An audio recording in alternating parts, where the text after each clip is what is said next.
اون زنیه که رونالدو میتونه روش حساب کنه. ولی قبل از ملاقات با رونالدو این خانم جوان اصلا شرایط درستی نداشت.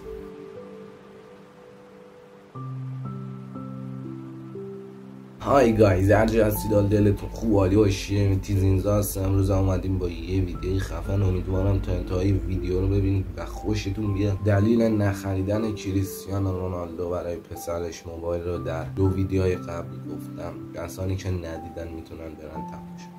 امروز قراره به داستان جورجینا رودریگز بپردازیم، کسی که زندگیش از یه داستان ترسناک به یه زندگی رویاهاش تبدیل میشه. جورجینا در سال 1994 در آرژانتین به دنیا اومد و تو جاکا که تو شمال اسپانیا قرار داره بزرگ شد. پدرش خورخه فوتبالیست حرفه‌ای سابق تیم ملی آرژانتین بود که بعدها شغلش رو به مواد مخدر تغییر داد، انتخابی که باعث شد 10 سال از عمرش رو تو زندان سپری کنه.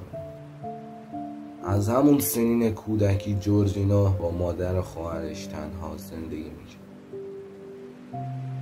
و خانواده‌شون زیاد اوضاع مالی جالبی نداشت. اون برای اینکه شرایطش رو تغییر بده دنبال هدفش رفت، تبدیل شدن به رقاص باله‌ای حرفه‌ای. اون کلاس‌های رقص را شروع کرد ولی متاسفانه نتونست زیاد ازش پول در بیاد. خودش میگه بالا باعث میشه نظم تو زندگیم برقرار شه و برای انجامش باید از خیلی از کارهای روزتون بزن. ولی بدنم شروع به تغییر کرد و میدونستم دیگه نمیتونم به یه رقاص باله‌ای حرفه‌ای تبدیل بشم.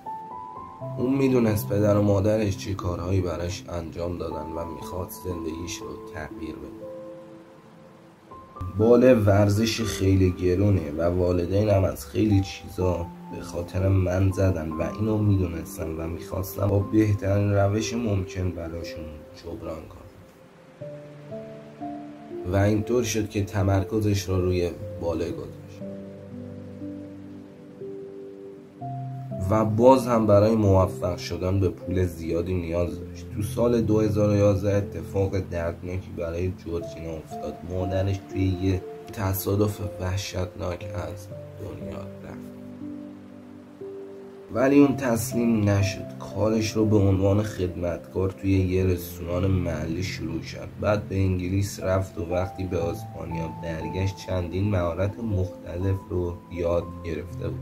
انگلیسیش بهتر شده بود و چند مدرک مختلف و کلی تجربه های مفید تو حوزه‌های مد کسب کرده بود. به مادرید رفت تا بتونه به رویاهاش بپردازه. اون برای ادامه تحصیلاتش مجبور بود که کار کنه و اینطوری شد که توی شعبه‌های معروف برند گوچی به عنوان فروشنده شروع به کار کرد و بعد توی یه روز رویایی 2016 فوق ستاره رئال مادرید به مغازه‌شون اومد. قدش، بدنش، زیباییش، همه اینا توجهم رو جلب کرد. من جلوش می‌لرزیدم و این برام یه نشونه بود من خیلی خجالتیم و این اولین باری بود که یه نفر اینقدر اون تاثیر میذاره. این خانم جوان و رونالدو احساس خوبی به هم دیگه پیدا کردن و تو ژانویه 2017 رابطه‌شون رو رسما اعلام کرد.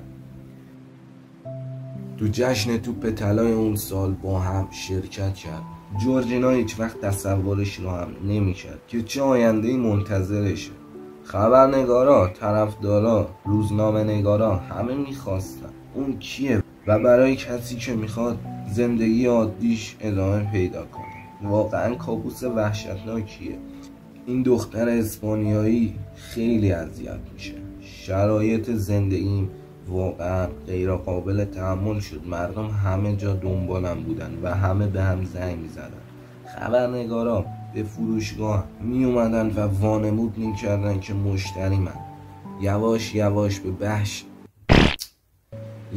یواش به بخش حسابداری رفتم تا بتونم کنجکاوی رسانه ها رو کمتر کنم و در آخر مجبور شد شغلش را در گوچی استعفا بده. همچنین قربانی شایعاتی شده بود که داره از پول و شهرت کریستیانو رونالدو سوء استفاده میکنه ولی جورجینو هیچ اهمیتی به این شایعات نداد. اون مثل رونالدو ازش برای قوی تر ادامه دادن استفاده کرد. شخصیت و ذهنیتش تبدیل به انسانی کرد که همه دوستش دارن. اون رابطه خوبی با بچهای کریستیانو رونالدو و البته مادرش داره و در حال حاضر جورجینو رونالدو رابطه عاشقانه فوق‌العاده‌ای داره.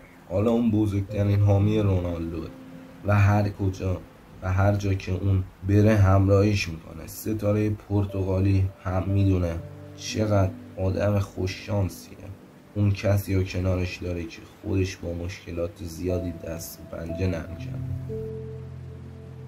امیدوارم از این ویدیو لذت کافی رو برده باشید. بازم میگم 2 ویدیوی قبلی دلیل نخریدن موبایل که جونیور پسرش رو در 2 ویدیوی قبل گفت. سابسکرایب، کامنت، لایک، زنگوله رو بزن. ویدیوهای بعدی رو تا گذاشتم با خبرش. زینزا دوستتون داره. خداحافظ.